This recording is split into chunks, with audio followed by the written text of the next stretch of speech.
নমস্কাৰ বন্ধু-বান্ধৱীসকল, আপোনালোকক মোৰ চেনেললৈ স্বাগতম জনাইছোঁ। আজি আমি পঢ়িবলৈ গৈ আছোঁ ৰঘুনাথ চৌধুৰী কেতেকী কবিতাৰ বিষয়বস্তু বা মূল ভাৱ। ইয়াত ৰঘুনাথ চৌধুৰী কেতেকী কবিতাৰ প্ৰথম তৰংগৰ বিষয়বস্তু দিয়া হৈ আছে। আহকচোন চাওক।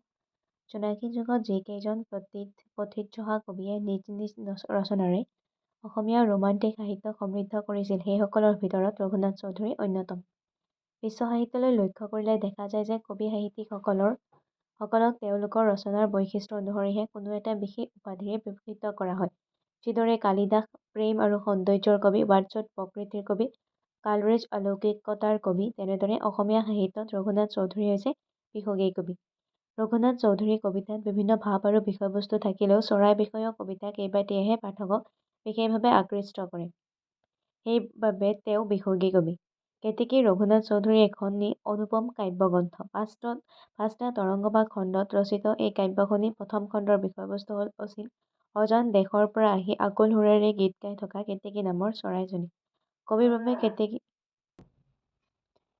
কবিৰ বাবে কেতেকী চৰাইটো এটি ৰহস্য, এটি যেন সাঁথৰ। এই চৰাইটি ক'ৰ পৰা আহিল আৰু কলৈ যাব সেই কথা কবিয়ে নেজানে।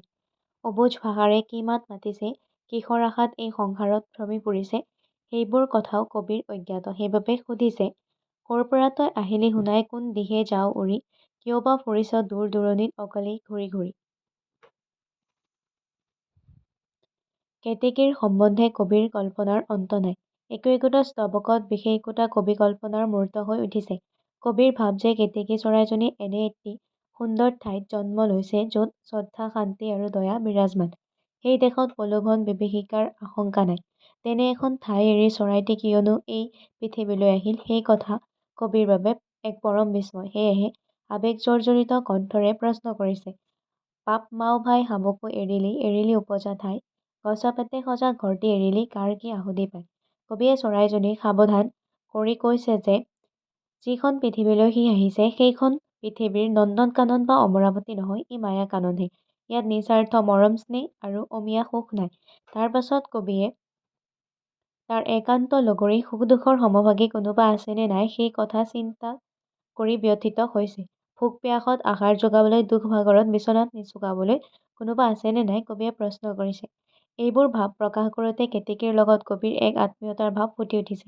কবিতাৰ আৰম্ভণিৰ শাৰীটোৰে সোণাই সম্বোধনে এই আত্মীয়তাৰ স্পষ্ট হৈ পৰিছে। সেয়েহে কবি কেতেকীৰ সমব্যাধি। কবিয়ে চৰাইজনীক সকলো শুভ আৰু মংগলৰ প্ৰতীকৰূপে আদৰি লৈছে। দেখাত কেতেকী যদিও ক্ষুদ্ৰ জীৱ, তথাপিও তাৰ মাজতে বিশ্ব প্ৰেমৰ নিৰবিচ্ছিন্ন ভাৱে বৈ আছে, বিশ্বৰ মংগল সাধনৰ বাবেই।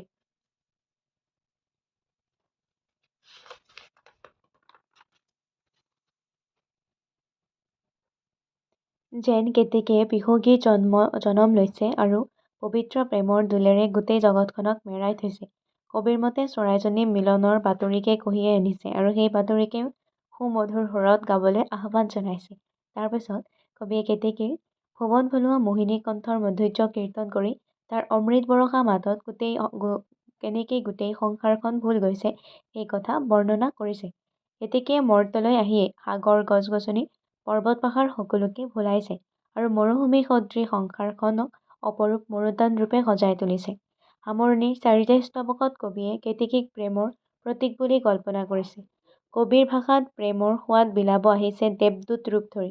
কেতেকী চৰাইজনীৰ প্ৰশংসাত পঞ্চমুখ হৈ পৰা এনে বৰ্ণনাৰ পৰা কবিতাটিক এটি বিষগ প্ৰশস্তি কবিতা বুলিও কব পাৰি। প্ৰকৃতিৰ প্ৰশস্তি, নৈসৰ্গিক প্ৰকৃতিৰ প্ৰতি আকৰ্ষণ, প্ৰাকৃতিক শোভা, তন্ময় ভাৱ ৰোমান্টিক যুগৰ কবিতাৰ অন্যতম বিষয়বস্তু। এই বৈশিষ্ট্যৰ ভেটিত ৰঘুনাথ চৌধুৰীৰ কেতেকী এটি ৰোমান্টিক বৈশিষ্ট্যপূৰ্ণ কবিতা। এয়াই হৈছে কেতেকী কবিতাৰ মূল ভাৱ, যিটো নেকি প্ৰথম তৰংগ। তেওঁ 5টা তৰংগ লিখিছিল, তাৰে প্ৰথম তৰংগটো হৈছে এইটো। আৰু যদি আপোনালোকক কবিতাটো লাগে তেন্তে মোক কমেণ্ট কৰি দিব, লগতে মোৰ চেনেলটো ছাবস্ক্ৰাইব কৰি দিব। ধন্যবাদ।